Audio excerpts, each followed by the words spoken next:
Dis-toi bien que tes petites misères, c'est rien à côté de ce qui t'attend si tu persistes dans tes rêveries. Parce que dans le faux albin, alors là, tu vas la comprendre, ta douleur. Bien, je sais pas pourquoi je te raconte ça, parce que tu seras encristé avant d'avoir touché une petite thune. Tu crois? Oh, c'est un coup sûr. Tu vas en contraindre dans le parcours. Tiens, prends un beignet, là. Tu vas voir, c'est bon. C'est du Pascal que tu trouves pas en France. Entre nous, Dob, une supposition, hein, je dis bien une supposition, que j'ai un graveur, du papier et que j'imprime pour 1 milliard de bifetons. En admettant, c'est toujours une supposition, hein, en admettant qu'on soit 5 sur l'affaire, ça rapporterait net combien à chacun? 20 ans de placard. Les bénéfices, ça se divise. La réclusion, ça s'additionne. Évidemment, c'est un régal d'entendre des dialogues aussi géniaux, aussi drôles, et dont les faits fonctionnent toujours 60 ans plus tard. Évidemment, vous avez reconnu les dialogues, la patte de Michel Audiard, mais à l'époque c'était assez nouveau. Et aujourd'hui, on ne retrouve pas l'équivalent. Je ne sais plus qui disait, la nouveauté, c'est ce qui traverse le temps sans vieillir. Je pense que ça colle très bien avec les dialogues de Michel Audiard. Le CAF se rebiffe, c'est un peu comme les tontons flingueurs. Ces films, on peut les revoir 10, 20 fois. Je pense que je dois être à la 23e fois, personnellement, vous, je ne sais pas combien. Mais c'est vraiment un film extrêmement réussi, une comédie parfaite.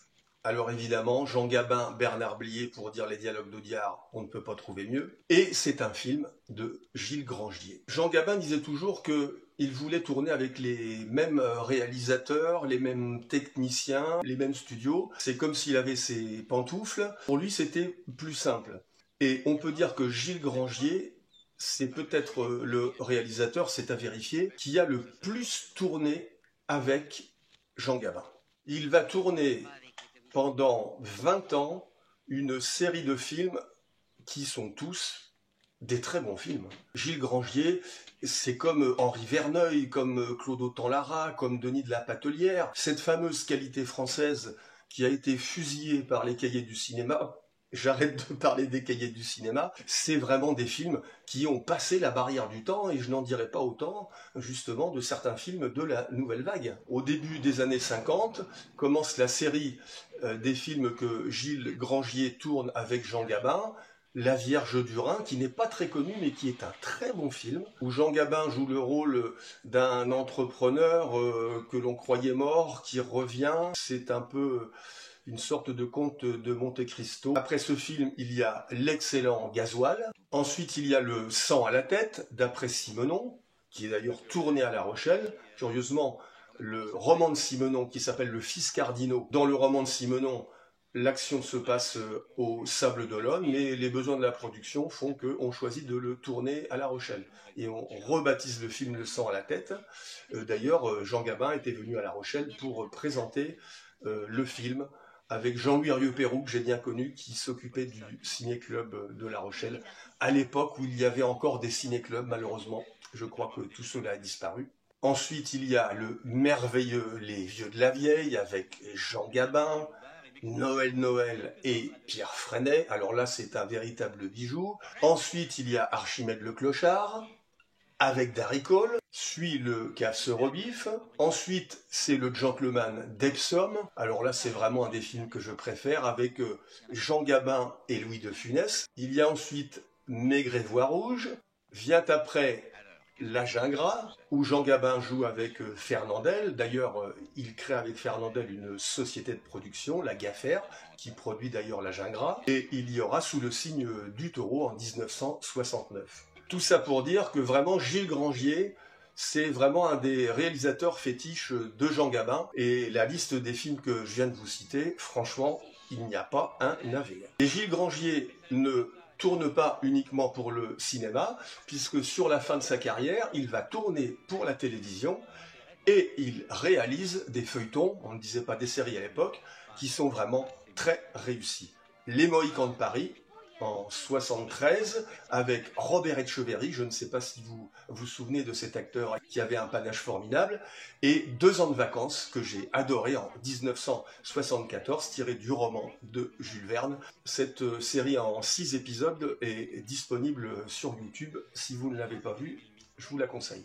Gilles Grangier était vraiment un très grand réalisateur qui lui aussi a eu une vraie longévité. Gilles Grangier, en fait, était réalisateur, mais souvent il participe au scénario. C'est un réalisateur qui est aussi scénariste. C'est dire que Gilles Grangier n'est pas seulement un réalisateur, c'est aussi un auteur de cinéma. Il ne fait pas le scénario du Caf se rebiffe, mais il participe à l'adaptation, puisque le film est tiré d'un roman d'Albert Simonat, dont je vous ai déjà parlé. Donc les dialogues sont de Michel Audiard, et là je vous propose de regarder un petit extrait. C'est très difficile de choisir un extrait dans Le Cave se rebiffe, parce qu'il n'y a rien acheté. Et regardez cet extrait, c'est une scène où Bernard Blier attend un de ses associés pour monter une affaire de fausse mornifle, de fausse monnaie, et dans cette scène, il y a Franck Villard, qui était un excellent acteur et qui d'ailleurs a fini ses jours pas très loin de La Rochelle, à Saint-Laurent-de-l'Après. Regardez cette scène. C'est épatant. Parce que j'aime autant vous dire que pour moi, monsieur Eric, avec ses costards tissés en Écosse à Roubaix, ses boutons de manchette en simili et ses pompes à l'italienne fabriquées à Grenoble, eh ben c'est rien qu'un demi-sel. Et là, je parle juste question présentation. Parce que si je voulais me lancer dans la psychanalyse, j'ajouterais que c'est le roi des cons. Et encore, les rois, ils arrivent à l'heure. C'est monsieur Eric. Messieurs, bonjour. Et on parlait justement de toi. On commençait même à s'inquiéter. Oh, fallait pas. J'ai dit je viendrai. Je suis là. Charles, voyons, ne vous énervez pas, je vous en prie. Et pourquoi je m'énerverais, monsieur, je voulais lointain. Là, je peux très bien lui claquer la gueule sans m'énerver. Tu reçois gentiment. C'est agréable. Je reçois pour un faire. Je donne pas des matinées enfantines. Alors j'aimerais qu'on puisse causer entre adultes. Voilà bientôt 1 an, tu nous as dit, j'ouvre une succursale de la General Motors. Je t'ai prêté 500 tickets. Je voudrais les revoir, c'est tout. Tu les as ou tu les as pas?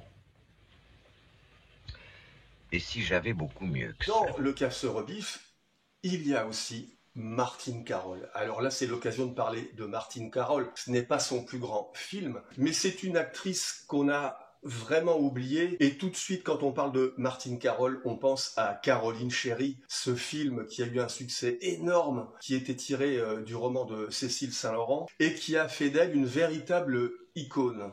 Martine Carole, c'était Bardot avant Bardot. Elle émerge dans les années 50, elle est une star énorme, mais malheureusement, les temps changent et arrive la bombe Brigitte Bardot qui va éclipser Martine Carole. Outre Caroline Chéry, il y aura en 55 Lola Montes de Max Ophuls, qui est vraiment un très grand film et qui est pour Martine Carole une reconnaissance du public des cinéphiles qui méprisait un peu Caroline Chéry. Malheureusement, la fin de la vie de Martine Carole est marquée effectivement par la dépression, par une sorte de naufrage. C'est d'ailleurs une fin qui fait penser à celle de Romy Schneider. Elle va mourir en 67, 6 ans après la sortie du Caf se rebiffe. Et on ne sait pas si c'est un abus d'alcool ou un suicide, puisque des rumeurs circuleront à ce sujet.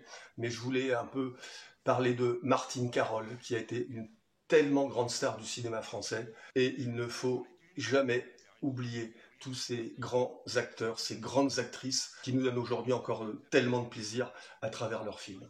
Et dans Le Caf se rebiffe, il y a une fois de plus la grande Françoise Roset dont je vous ai parlé, et elle aussi, quelle actrice gigantesque. Et pour dire les dialogues de Michel Audiard, Françoise Roset, on peut dire que c'est une Rolls. Et d'ailleurs, je vous propose de regarder un petit extrait du film où l'on voit Jean Gabin qui va retrouver Françoise Roset. Il a besoin de papier pour imprimer des faux billets. Ils se connaissent depuis longtemps. Regardez la scène. Ah, à la bonne note, Ferdinand. Tiens. Et toi, ça marche un peu? Oh, tu sais, à mon âge, quand on a son petit paquet de tabac. Je sais plus qui m'avait dit que tu te trouvais aux Américains. Ah, ça doit être Fredo, l'avocat. Bah oui, je soigne mes rhumatismes au soleil, comme prolonge. Au fait, qu'est-ce qu'il est devenu, l'avocat? Oh, on l'a trouvé au bois de Vincennes avec 3 balles dans le buffet. Mort. Et la Joncaille, il y a longtemps que tu l'as vu?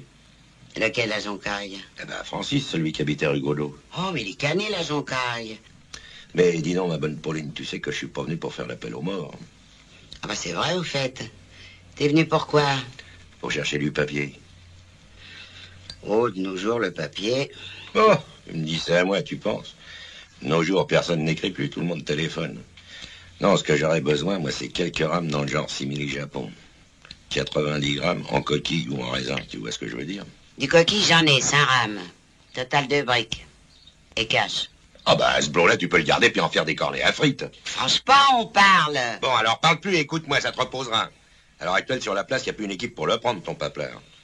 Alors moi, je t'en offre une brique. Et encore parce que c'est toi. Je disais bien que t'avais pas changé. Féroce comme avant. T'es bien pire. Bon, bah alors, puisque t'es d'accord, où je le fais prendre, ce papier? Toujours à Joinville? Je t'envoie un mec cette semaine. À quoi que je le reconnaîtrais? Un beau brun, avec des petites bacchantes, grand, l'air con. Ça court les rues, les grands cons. Oui, mais celui-là, c'est un gabarit exceptionnel. Si la connerie se mesurait, il servirait de maître étalon. Il serait assez. Ce sont vraiment des scènes qu'on peut revoir 10, 20, 100 fois. On a toujours le même plaisir à les voir et à les entendre. Et dans le cave se rebiffe, il y a aussi Maurice Biraud, dont je vous avais parlé dans une vidéo précédente. Je crois que c'était à l'occasion d'un taxi pour Tobruk. Maurice Biraud, là, a un rôle assez important. D'ailleurs, le cave se rebiffe. Le cave, c'est Maurice Biraud. C'est celui qui grave les plaques pour faire les faux billets. Le cave se rebiffe, c'est vraiment une distribution magnifique. Jean Gabin, Bernard Blier, Françoise Roset, Maurice Biraud, Antoine Balpétré aussi, qu'il faut citer, acteur oublié, mais je pense que tant qu'on cite les noms de ces acteurs, ils ne sont pas tout à fait morts. Je pense que vous avez tous déjà vu le cave se rebiffe, alors peut-être que je vous ai donné l'envie de le revoir pour la 37e fois. Je vous laisse donc en compagnie de Jean Gabin dans Le cave se rebiffe, Gilles Grangier, 1961. Un beau brun avec des petites bacchantes, grand, l'air con. Ça court les rues, les grands cons. Oui, mais celui-là, c'est un gabarit exceptionnel. Si la connerie se mesurait, il servirait de maître étalon. Il serait assez. C'est marrant que vous m'ayez reconnu tout de suite. On m'avait fait un portrait parlé. Alors, je pouvais pas me tromper.